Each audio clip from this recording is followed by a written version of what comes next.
पंजाब में सियासी हार के बाद नून लीग में हलचल है। मरियम नवाज की वापसी निगरां वज़ीर आला की नामजदगी से मशरूत है। नवाज शरीफ की सीनियर कायदीन को मरियम के मातहत काम करने की हिदायत की गई है।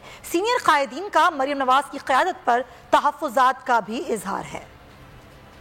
नवाज की क़यादत पर सीनियर रहनुमाओं को तहफ़्फ़ुज़ात। नून लीग में सामने आ गए नए इख्तलाफात। पंजाब में सियासी शिकस्त के बाद नून लीग में हलचल। मरियम नवाज ने अपनी वापसी निगरां वज़ीर आला की नामजदगी से मशरूत कर दी। मरियम नवाज की वापसी जनवरी के आखिरी हफ्ते में मुतवक्के है। वो इस्लामाबाद पहुँचेंगी या लाहौर, फैसला ना हो सका। मरियम नवाज को पार्टी की तंजीम साजी पर मुकम्मल इख्तियारात होंगे। सीनियर क़यादत मरियम नवाज की क़यादत को कबूल करने पर तैयार नहीं। नवाज शरीफ से अपने तहफ़्फ़ुज़ात का इजहार कर दिया। नवाज शरीफ ने सीनियर क़यादत को हिदायत की है कि मरियम नवाज के मातहत ही काम करें।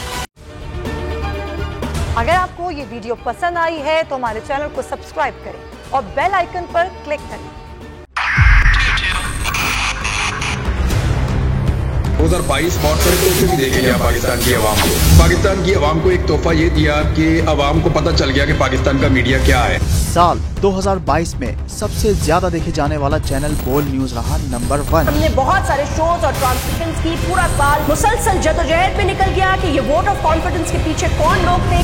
तोड़े रेटिंग के सभी रिकॉर्ड। सोशल मीडिया पर भी सबसे ज्यादा तेजी से 2.4 बिलियन व्यूज का संगे मील अबूर किया। एंकर्स को भी आवाम में सबसे ज्यादा मकबूलियत मिली और सोशल मीडिया पर भी बोल रहा सब पर सब्सक्राइब करें और बेल दबाएं ताकि कोई खबर रह न जाए।